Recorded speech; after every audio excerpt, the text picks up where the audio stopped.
False allegation के अनेक आयाम होते हैं, जिनमें झूठे बयान, झूठे एविडेंस और झूठे एक्सपर्ट ओपिनियन शामिल होते हैं। यदि आरोपी इन झूठी इकाइयों पर कोर्ट का ध्यान आकर्षित कर पाए तो कोर्ट उन पर यकीन नहीं करता और आरोपी को लाभ मिल जाता है। यौन प्रताड़ना के बहुत सारे ऐसे केसेस होते हैं जिनमें महिला द्वारा गंभीरतम आरोप लगा दिए जाते हैं, लेकिन जब एविडेंस देने की बारी आती है, अनेक बहाने लगाकर वह शिकायतकर्ता महिला एविडेंस नहीं दे पाती। अब सुप्रीम कोर्ट ने ऐसी परिस्थिति को लेकर कानून की खामी को ठीक किया है और ये आज वाला नया जजमेंट पारित किया है।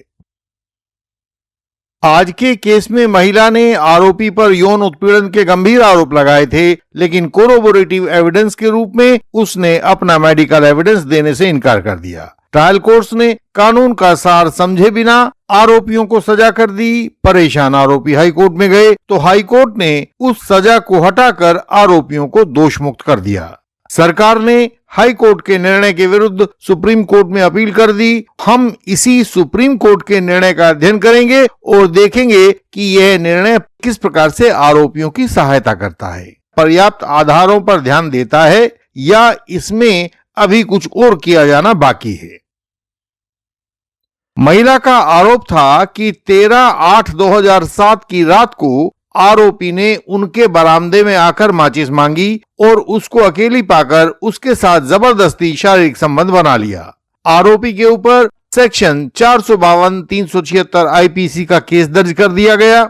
मेडिकल एग्जामिनेशन के समय पहले तो महिला ने बहुत नानुकुर की, अपना मेडिकल एग्जामिनेशन नहीं होने दिया। फिर अगली बार उसके पिता ने इसके लिए अपनी इजाजत देने से मना कर दिया। पिता ने यह भी कहा कि विक्टिम महिला मानसिक रूप से पूरी बात समझने में असमर्थ थी, इसलिए वह इस मेडिकल एग्जामिनेशन की इजाजत नहीं दे रहा है।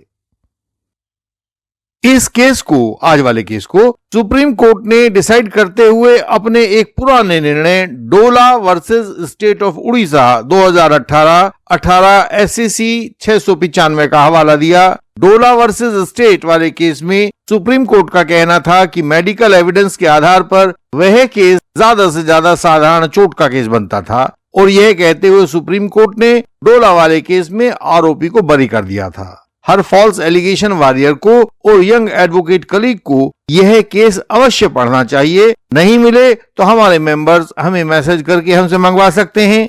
डोला वाले केस में सुप्रीम कोर्ट ने कहा था, साधारणतया प्रोसिक्यूटर्स के एविडेंस पर संदेह न करके उस पर यकीन करना चाहिए, खासतौर से जहां उसका एविडेंस इंजर्ड विटनेस की तरह दिया गया हो। ऐसे में उसका कोरोबोरेशन ना भी हो तो उसे स्वीकार कर लेने में कोई हर्ज नहीं है, उसे स्वीकार कर लिया जाना चाहिए। सामने कोर्ट के ऑब्जर्वेशन की आप मूल प्रति देख रहे हैं। डोला वाले केस में सुप्रीम कोर्ट ने आगे कहा था, लेकिन साथ ही यह भी सच है कि आरोपी को भी झूठे आरोप से बचाया जाना चाहिए, खास तौर से जिन हालात में आरोपों में बहुत बड़ी संख्या में लोग फंसे हुए हों। आज के केस में भी सुप्रीम कोर्ट ने इसी डोला वर्सेस स्टेट का अनुसरण किया था और हाई कोर्ट की बात का समर्थन किया था, जिसमें हाई कोर्ट ने यह पाया था कि स्वैब्स में कोई रक्त या सीमेन मौजूद नहीं था। विक्टिम के असहयोग के कारण उसके हाइमन के बारे में भी पता नहीं चल पाया था कि वह टोन था या नहीं था। एफएसएल रिपोर्ट में भी आरोपी के विरुद्ध कुछ नहीं था और आश्चर्यजनक रूप से विक्टिम के आंतरिक अंगों के बालों में और वस्त्रों में भी सीमेन नहीं था। आज के केस का नाम है state of Himachal Pradesh versus Rajesh Kumar alias Munnu. यह क्रिमिनल अपील नंबर 2097 थी जो 2014 में फाइल की गई थी। जस्टिस सूर्यकांत और जस्टिस एन कोटेश्वर सिंह ने इसे 20 फरवरी 2025 को, यानी कि बस सबसे कुछ ही पहले डिसाइड किया था। आज वाले case state of Himachal Pradesh versus Rajesh Kumar Munnu से उम्मीद की किरण पैदा होती है। आगे के केसेस के बारे में एक रास्ता खुलता हुआ दिखाई देता है। 2009 से 2013 के क्रिमिनल अमेंडमेंट एक्ट तक और 2013 के बाद से 2018 तक का जो अंधेरे वाला दौर रहा है कि किसी भी महिला ने जो भी आरोप लगा दिया उसी को ट्रायल कोर्ट्स के द्वारा मानकर उसमें सजा कर दी गई। न्याय शास्त्र के मूलभूत नियम रूल ऑफ कोरोबोरेशन को भी छोड़ दिया गया। वह अंधेरे का दौर अब खत्म हो रहा है। न्याय के सामान्य सिद्धांत अपनी जगह लौटने लगे हैं। और यह आरोपियों के लिए बहुत संबल देने वाली बात है। उन्हें अब झूठे आरोप से उतना डरने की बात नहीं है जितना कि वो अब तक डरते रहे हैं। लेकिन कानून के विद्यार्थी के रूप में हमें दो बातें अभी भी समझ में नहीं आई हैं कि कानून के संरक्षक के रूप में सुप्रीम कोर्ट ने इन दो बातों को अपने जजमेंट में क्यों नहीं शामिल किया है, जबकि यहां उनका कहा जाना और उन बातों को शामिल किया जाना बहुत जरूरी था। इससे आरोपियों के बचाव को एक कानूनी आधार मिल सकता था और उनकी बात अधिक तर्कपूर्ण तरीके से कोर्ट्स के सामने रखी जा सकती थी। कोर्ट्स माने ट्रायल कोर्ट्स के सामने। पहली बात तो यह है कि सेक्शन 106 इंडियन एविडेंस एक्ट, जिसको अब जस का तस उठाकर 109 BSA बना दिया गया है, इसके अनुसार जिस व्यक्ति की जानकारी में कोई एविडेंस होता है तो उस एविडेंस को कोर्ट के रिकॉर्ड पर लाने की जिम्मेदारी भी उसी व्यक्ति की होती है। किसी महिला के साथ यौन उत्पीड़न हुआ है या नहीं हुआ है, इसका एविडेंस महिला के शरीर में मौजूद है और उसकी अनुमति के बिना यह एविडेंस लिया नहीं जा सकता है।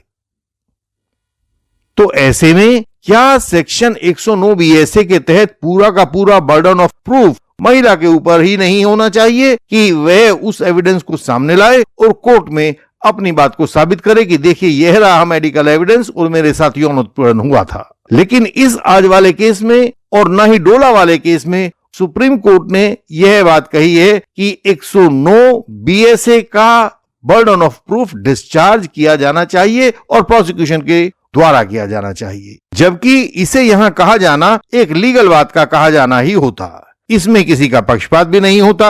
दूसरी बात जो सुप्रीम कोर्ट ने नहीं कही है वह है सेक्शन 114 इंडियन एविडेंस एक्ट, जिसे अब जस का तस उठाकर 119 भारतीय साक्ष्य अधिनियम में बदल दिया गया है।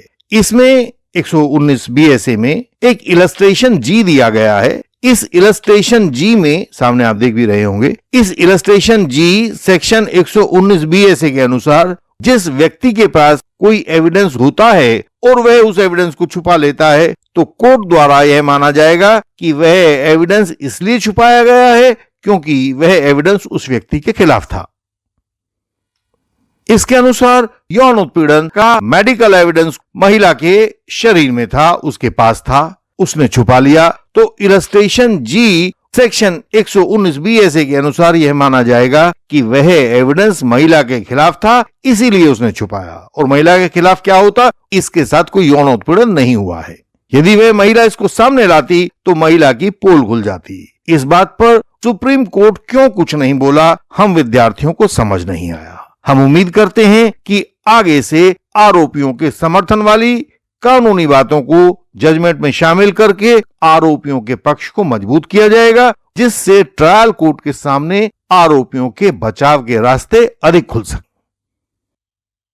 एक अंतिम बात और यह जो अंतिम बात है यह हम अपनी तरफ से आपको कहना चाहते हैं कि जब भी आपके सामने ऐसा केस आए तो महिला से क्रॉस एग्जामिनेशन के दौरान एक दो सवाल हमेशा विशिष्ट रूप से पूछे जाने चाहिए। उससे पूछा जाना चाहिए, क्या आप बता सकती हैं कि आपके द्वारा मेडिकल एग्जामिनेशन से मना करने के कारण रिकॉर्ड पर आने से छूट गए मेडिकल एविडेंस को कोर्ट के सामने कैसे लाया जा सकता है? और आप देखेंगे इस एक अकेले सवाल से उसका पूरा मेडिकल एविडेंस कोर्ट के रिकॉर्ड से गायब हो जाएगा। यह ऊपर बताए गए section 106 Indian evidence act, 109 BSA और इलस्ट्रेशन G 119 BSA का केस बन जाएगा और इसे दरकिनार करने में ट्रायल कोर्ट की पेशानी पर पसीना तो आ ही जाएगा। हमारे मेंबर्स के लिए जजमेंट की कॉपी उपलब्ध है। यदि वे जजमेंट की कॉपी चाहेंगे तो हमें मैसेज करके इस कॉपी को पा सकेंगे।